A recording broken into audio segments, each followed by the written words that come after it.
राजधानी रांची के इस कचरे के पहाड़ को देखकर ये अनुमान आसानी से लगाया जा सकता है कि हमारा राज्य कचरा प्रबंधन के काम में अन्य राज्यों की अपेक्षा कितना पीछे है। तो सॉलिड वेस्ट मैनेजमेंट है ये अभी ये 21वीं सदी जो है, या जिस तरह से जो विकसित देश, खासकर जो भारत है हमारा डेवलपिंग कंट्री है, ऐसे देश के लिए बहुत बड़ी चैलेंज है। और नॉट ओनली सिर्फ हमारे देश के लिए, पूरे विश्व के लिए जो है इस समय सबसे बड़ा चैलेंज है जो वेस्ट मैनेजमेंट। और सबसे बड़ी की जो प्रॉब्लम्स हैं वेस्ट मैनेजमेंट की, ये काफ़ी ज़्यादा जो है हमें हमारे इन्वायरमेंट को नुकसान पहुंचाती है अलग अलग तरीके से। लाइक एयर पोल्यूशन भी इससे होता है, वाटर पोल्यूशन भी होता है, लैंड पोल्यूशंस भी होता है। तो बहुत डिफरेंट तरह के पोल्यूशंस होते हैं और जिससे कि बहुत सारी जो बीमारियां हैं हम उसके चपेट में आ सकते हैं। हमारे आने वाले जनरेशन्स भी आएंगे अगर इसे हम प्रॉपरली मैनेज नहीं कर पाए। आपको बता दें कि पूरी दुनिया में कचरा प्रबंधन की स्थिति काफ़ी नाजुक है। इसके निपटान के लिए बैक्टीरिया और वायरस की खोज वैज्ञानिकों और इंजीनियरों के बीच रिसर्च का एक महत्वपूर्ण हिस्सा बन गया है, परंतु अब तक कोई भी वैज्ञानिक इसका उपाय नहीं ढूंढ सका। वही DW के अनुसार हर साल लोग 2 बिलियन टन कचरा प्रोड्यूस कर रहे हैं। विश्व भर में कनाडा सबसे ज़्यादा कचरा फैला रहा है और रिसाइकल में सबसे अच्छा देश जर्मनी है। अगर भारत की बात करें तो यह चुनौती काफ़ी भयंकर है, क्योंकि शहरी आबादी तेज़ी से बढ़ रही है लेकिन कचरे के निपटान की कोई व्यवस्था नहीं। इसमें सबसे बेहतर स्थिति छत्तीसगढ़ की है, साथ ही झारखंड की हालात काफ़ी ख़राब होते जा रहे हैं। केवल राजधानी रांची के ही झीरी में प्रतिदिन लगभग 600 टन कचरा डंप किया जाता है। रांची की बात करें तो आपने अगर देखा होगा वहाँ पे जाके, क्योंकि रिंग रोड के रोड साइड में, और अक्सर लोग जब रोड साइड से ही जब गुजरते हैं तो वो जो दूरी है उस दूरी में इतना ज़्यादा जो एयर का जो फ्यूम्स हैं इट्स जो कि बहुत ही ज़्यादा मतलब गंदा सा आता है। तो लोगों को लग जाता है कि भाई ये हम डंप यार्ड से गुजर रहे हैं, जो कि रांची का सबसे बड़ा वो जो है पाइल ऑफ डंप है।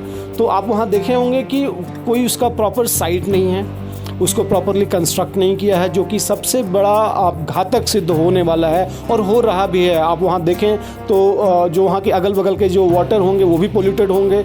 डेफिनेटली ये होगा ही होगा, क्योंकि वो डायरेक्टली वो जो है it is becoming part of the ground water. क्योंकि जो ट्रांसपोर्टिंग मटेरियल लाइक पानी है, कोई भी केमिकल्स हैं, टॉक्सिक मटेरियल्स हैं, वो आपके मिट्टी की सतह से जब नीचे जाते हैं और एक बार जब वो टॉक्सिक मटेरियल जो है पोल्यूटेंट्स हैं जब ग्राउंड वाटर में चले जाते हैं तो फिर आपके लॉन्ग टर्म्स वो पोल्यूट करेंगे और वो फिर आप कभी उसको ठीक नहीं कर पाएंगे ग्राउंड वाटर को।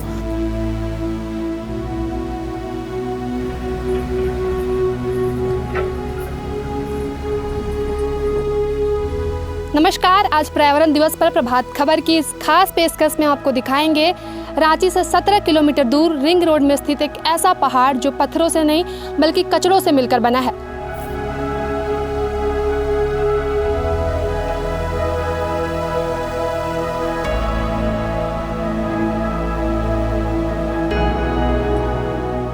इस कचरे के पहाड़ को देखिए, यहाँ पर हर तरह के कचरों का समायोजन आपको एक ही जगह दिख जाएगा, चाहे वो मेडिकल वेस्ट हो, इलेक्ट्रॉनिक वेस्ट हो या फिर ह्यूमन वेस्ट यानी कि इंसानों की गंदगी, सब कुछ एक ही जगह। इससे ना सिर्फ यहाँ के आसपास में प्रदूषण फैल रहा है बल्कि इससे ग्राउंड वाटर को सबसे अधिक नुकसान पहुँच रहा है। फिर क्या फ़ायदा जगह जगह पर सूखे और गीले कचरे का अलग डस्टबिन रखने का, जब यहाँ लाकर सारे कचरे एक में मिला दिए जाते हैं। तो क्या एक जिम्मेवार नागरिक और राज्य के निवासी के तौर पर हमें ये जानना नहीं चाहिए कि हमारे घरों के कूड़े कचरे का प्रबंधन इस राज्य में आखिर कैसे होता है, जिसका दुष्परिणाम भविष्य में आने वाली पीढ़ियों को झेलना पड़ सकता है। अलग अलग जो वेस्ट हैं, जो टॉक्सिक हैं, जो मेटल्स हैं, उनको आपको सेपरेट करना ही होगा, नहीं तो फिर अन्यथा आप जस्ट एक जगह डंप करके और अगर आप सोचेंगे कि हम मैनेज कर ले रहे हैं उसको, इट इज़ इम्पॉसिबल। वो कभी नहीं कर पाएंगे और कभी सक्सेसफुल नहीं होंगे। वो आने वाले समय में आपको बहुत बड़ी मुसीबत लाके खड़ा करने वाला है। ये जो यहाँ पर डंपिंग यार्ड है, इससे क्या क्या परेशानी होती है आप लोगों को? यहाँ मरा हुआ जानवर लाकर फेंक देता है ऐसे ऊपर में, और महकता बहुत ज़्यादा है। अभी तो और सामने फेंकने लगा है ना, पहले पीछे साइड फेंकता था, अभी और इधर फेंकने लगा है, डंपिंग कर रहा है। लोग का बस्ती का रहना दुश्वार हो गया है, बहुत परेशानी हो रहा है यहाँ ग्रामीणों को। यहाँ पे बहुत तरह की बीमारी फैल चुकी है, हाँ। जिसका उपचार नगर निगम अभी तक कोई एक्शन नहीं ले पाया है। एलर्जी पहले तो छिड़काव भी होता था, उसके लिए अब कोई छिड़काव भी नहीं हो रहा है। जहाँ मन आता है वहाँ कचरा फेंक देता है और कोई साफ सफाई कुछ नहीं, जिसको बोलिए कोई नहीं सुनता है। पानी का बहुत जल संकट है। इसमें हमारे मोहल्ला में तकरीबन 200 पंप हैं, जिसमें लमसम 150, 160, 170 सूख गए हैं। हैंड पंप से चला के पीते हैं तो उसमें बहुत गंद भी आता है, काफी मात्रा में गंद आता है, पानी वास मारता है। नगर निगम का कचरा पड़ने से पूरा खेती नष्ट हो गया। निगम का जो कचरा जो लेटरिंग वाला जो होता है ना, वहाँ पे लाके गिरा देता है। उसके चक्कर में पूरा खेती बर्बाद हो जाता है, पूरा धान तक ही बर्बाद हो जाता है। बहुत हमारे नगर निगम में बहुत बार कंप्लेन हो चुका है। पिछले दैनिक अधिकारी को करिए, नगर निगम का कोई अधिकारी नहीं सुनने के लिए तैयार होते हैं। जैसा कि आपने देखा होगा कि भारत सरकार का भी जो अभियान था कि जो कचरा जो है गीला कचरा या फिर सूखा कचरा ये अलग अलग डब्बों में डालना है।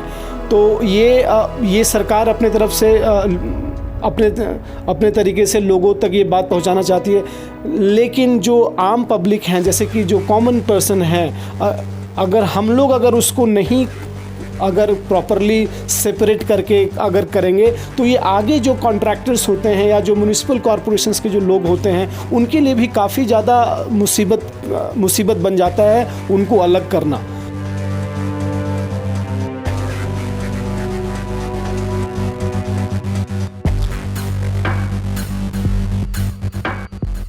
ट्रैक्टर चलाते हैं नगर निगम, कचरा लाते हैं खरगोड़ा 36 नंबर वार्ड से। आबादी से लाते हैं कचरा, 3 गाड़ी लाते हैं। काम तो हम यहाँ से भेजा गया नगर निगम से, हमको देख रेख के लिए गार्ड के काम में भी आए हुए हैं। जितने भी ट्रैक्टर रास्ता में गिराते हैं कचरा, उसको देख रेख के कोई गिराना नहीं चाहिए। कचरा में रास्ता साहब सब आते जाते रहते हैं, इसलिए के हमको देख रेख के लिए दिए नहीं। परेशानी तो बहुत कुछ के यहाँ पर ही है। अभी सही से भी हुआ कुछ नहीं, अभी होने वाला कंपनी लिया जा रहा है, अभी आगे देखेंगे। नगर निगम में ट्रैक्टर चलाते हैं, पर डे 2 ट्रिप करते हैं सिंह मोड़ से झीरी तक। हम यहाँ डंपिंग यार्ड में 8 सालों से काम कर रहे हैं। मेरा पोस्ट सुपरवाइज़र है। ये लगभग 300 साढ़े 300 गाड़ियाँ थी। ट्रैक्टर है, हाईवा है, कॉम्पैक्टर है। अच्छा, यहाँ पे जो मेडिकल वेस्ट फेंका हुआ है तो वो कहाँ से आता है? हॉस्पिटल से आती है। नगर निगम जहाँ से अथॉरिटी दिया गया है, जैसे मैदानता है और सारे हॉस्पिटल वहाँ से ना। मेडिकल वेस्ट है, किचन वेस्ट है, ह्यूमन वेस्ट, सारा कचरा एक में है, तो वो तो अलग अलग रिसाइकलिंग करना चाहिए ना। अभी वैसा नहीं हो रहा है। अभी फर्स्ट सब एक ही जगह डंप हो रहा है और एक ही जगह उसको शिफ्ट किया जा रहा है। पानी में थोड़ा बदलाव पड़ता है। से पानी जो चापाकल जो निगम द्वारा जो लगा हुआ उसमें आयरन का मात्रा ज़्यादा और पानी पीने योग्य नहीं है। खेती तो भी गड़बड़ है। यहाँ जो सीवरेज वाला जो पानी गिरता है वो खेती में जाता है और जो उपज होता है उस पर मार। तो सबसे पहले की जो डिस्पोजल साइट है उसको लोकेट करना, प्रॉपरली कंस्ट्रक्ट करना, और दूसरा जो मैंने बताया जो आपके जो डे टू डे जो वेस्ट हैं उसको कैटेगराइज करना। Different waste has to be जो डिफरेंट जो टाइप्स ऑफ जो वेस्ट हैं, जो सॉलिड वेस्ट हैं, जो कि मैंने बताया कि metals, non metals, toxic, non toxic, उनको सेपरेट करके ही आप जो हैं उसको प्रॉपरली आप इसमें सक्सेसफुली आप इसको मैनेज कर पाएंगे। अन्यथा ये तब तक ये संभव नहीं है और जो है आपको परेशानी अभी और आने वाले समय में भी हमारे जनरेशन्स को उठानी होगी।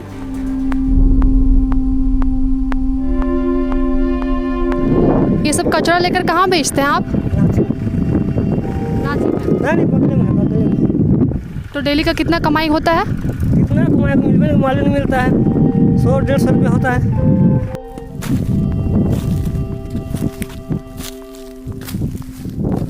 यहाँ पे क्या क्या काम करते हैं आप? कचरा चुन रहे हैं, क्या करेंगे। तो डेली का इससे कितना कमाई होता है आपका? कोई गारंटी नहीं रहता है, कभी 200-300 होता है, कमाने वाला 400-500 कमाता है। अभी तो कुछ मिल नहीं रहा है। तो ये कचरों को लेकर क्या करती हैं, कहाँ पे बेचती हैं? यहीं पर रिंग रोड में है कबाड़ी दुकान, वहीं पर बेचते हैं। यहाँ पे क्या करते हो तुम? कचरा बेचते हैं। और पढ़ाई? पढ़ाई करते हैं, घर में छुट्टी मिला है। अच्छा, तो गर्मी छुट्टी के बाद स्कूल जाओगे? हाँ। कौन सा स्कूल में पढ़ते हो? KG। क्या करती हैं यहाँ पे आप? पीछे चुने आइए ला इसने बेच कुछ के अकेले ही तो बेटा पुतो अलग हाथी से ले अकेले रहिए ला कमाइए ला तब खाइए ला बेटा पुतो कोई पूछ भी नहीं कर रहा है ना तो क्या कर। तो डेली कितना कमा लेती है इससे आप? इसने 200 250 300 इतना तो कमाई। कचड़ा ने बहुत बीमारी हो जाएला सेकड़ों में का करबे अपन प्रॉब्लम से कमाई आइएला नहीं कमाबे तो खाबे का के बेटा पुतो सब अलग रहे ना तो अब कोई देना लेना नहीं करे ना तो कमा नहीं कमाबो तो खाबो का के। तो आपने देखा कि हमने यहाँ कुछ लोगों से बातचीत की, कुछ लोग यहाँ रोजगार के लिए काम करते हैं तो कुछ लोग हमें ऐसे भी मिले जो कि मजबूरी में यहाँ काम करते हैं। अपने सहयोगी हिमांशु के साथ मैं महिमा सिंह, प्रभात खबर रांची।